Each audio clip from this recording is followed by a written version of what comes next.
So the main purpose of these BaleSkiis Baler Liners is, the biggest thing is consistency of the density of the bale in both weight and shape, length and height. And then another great feature is leaf loss. You eliminate a lot of that leaves falling off because your metal is sticky, and when your plunger is running back and forth, it causes friction on that metal surface. With the slick poly, it eliminates that sticky process that goes on and happens in a baler, and it eliminates a lot of that leaves to fall off and fall on the ground. Leaves, a lot of your protein is stored in your leaves, which is very vital for whether you're feeding it to cattle, the horses, or whatever animals you're going to be feeding this forage to. One of the first steps that you're going to need to do, especially in the winter time, because it is cold outside, your BaleSkiis Baler Liner will come rolled up. So for the first initial step, unroll that package, lay the individual pieces out on the floor, set the temperature up around at 80 degrees, and these BaleSkiis Baler Liners will naturally unfold and lay flat. Before we get started, always remember safety first. Eye protection, as well as gloves, and lock any cylinders that need to be locked to avoid any the doors or whatnot collapsing on you. The first step in the process of installing this Baler Liner are two side panels will get installed first. So we'll get these in place. These side long rail clips, after we get our side liner in place, we will put this clip in place. We'll tack weld it. We are then going to slide this liner back, and we'll have a continuous weld on this clip. Just making sure we're going to do this right the first time. Got it, Tim? Yep. So Tony has our first end plate installed, completely welded. We are taking a pry bar, spreading that apart a little bit, just so we can slide our side panel in. See that? Do you see that? Keep in mind, right there. That's what I think is that end plate does have holes where we're going to have bolts, so that's going to pull that tight again. So no need to fear that we're stretching it too far.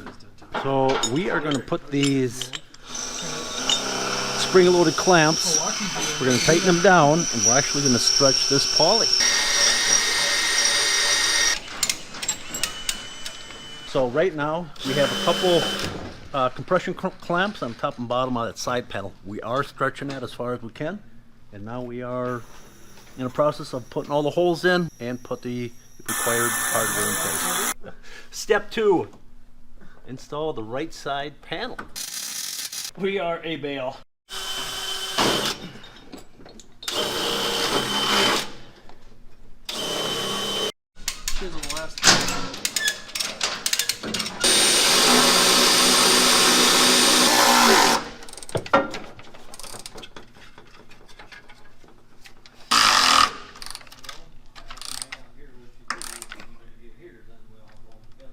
Sweet. Cool. Alrighty. Two sides done. Now it's break time, right? Exactly. We're going to start installing the top and bottom rails.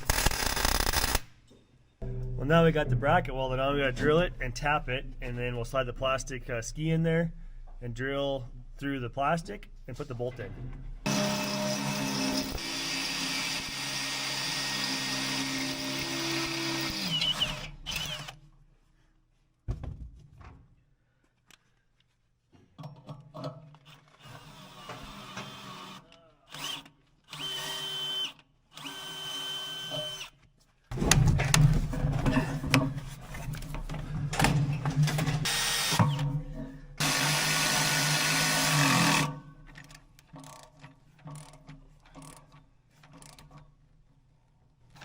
Alrighty, we got come along hooked up back there, and what's the correct term on that squeezy majiggery we got? The vise? Is that what it is? Yeah, I don't know. I think it's called a vise. Some kind of a clamp. Some friction clamp. I think they could call it a vise. Anyways, there's a clamp that's grabbing the plastic. 2-ton nose clamp. Okay, the 2-ton nose clamp. And they're gonna get a little stretch to these so that when it gets warm out, they don't get saggy. We're even with the back.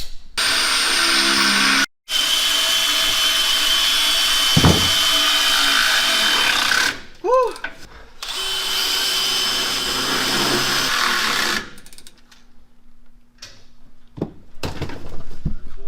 All right, so on the ends of these bale skis here, we got these metal clips that have a taper on the end to allow the bale to come past, and also to kind of give it a little bit of guide and help tension that ski onto the bare metal of the top side here. We'll have the same going on here on the floor as well, but a little sneak peek of how these are going in.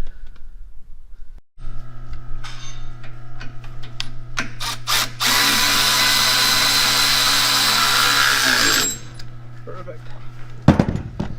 Bingo. Well, the top is all installed now. They cut out the spot there for the star wheel that measures your bale length, so to trip the knotters. Looks pretty cool up in there. Now, just gotta do the floor.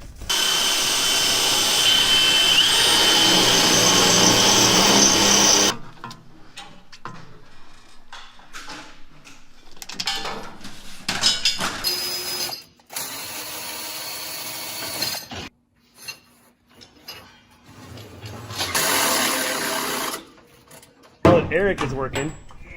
I can show you guys what's going on. Eric's working? First time for everything, right? So we're using to come along, stretching these like we were on every other one. Get the holes drilled, tapped, and bolts put in. It's kind of a. They gave us 8 hours, right? 8 to 10 hours. Which is probably man hours, right? So if you've got a bunch of you, go faster. It's probably a 2-man job at the. It's for sure a 2-man job. It'd be a lot quicker with 2 guys. 1 guy could do it, but 2-man job works a lot better. It would, yeah. 1 guy, it would take a long time. Tell you what, the second one would go a lot faster. Bring on the second baler. Okay.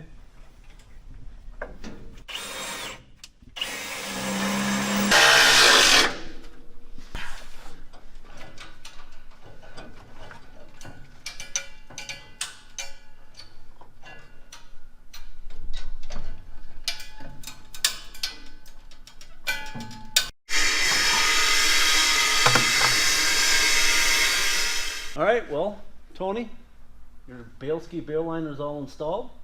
Now it's time to put more profit in your pockets. Yeah, pretty quick install.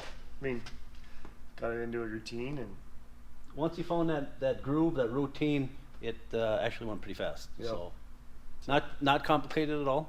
So, no, just a few drilling holes and yep, putting hardware in. and all the tools we needed are all listed, and it went really good. Went really good. Looks great. I'm excited to see what it's going to do for our pressures on our baler, as well as our bale weights, and kind of going to have to figure out where my stop point is on moisture now, because we do that off of pressure, chamber pressure on Right the off the baler. pressure. So, but looks good. I'm excited. So, It again, it's going to put more profit in your pocket. yep, The consistent density of the bale is the biggest thing. Yeah. And then obviously you're going to lessen that leaf loss, which is very important. yep, and we'll be able. This has a scale on every bale that slides into the stacker, gets weighed before it gets picked up, so we'll know too. Be able to see that consistency. So Yeah, I'm excited. I'm excited for you to try that out. yeah. So thanks again for coming out and getting this all put together. Absolutely. Thank you much for allowing us to come out and And have it- this opportunity. And it's available for any baler. It's available for most Square balers. Square balers. Yep. Yep, large and small.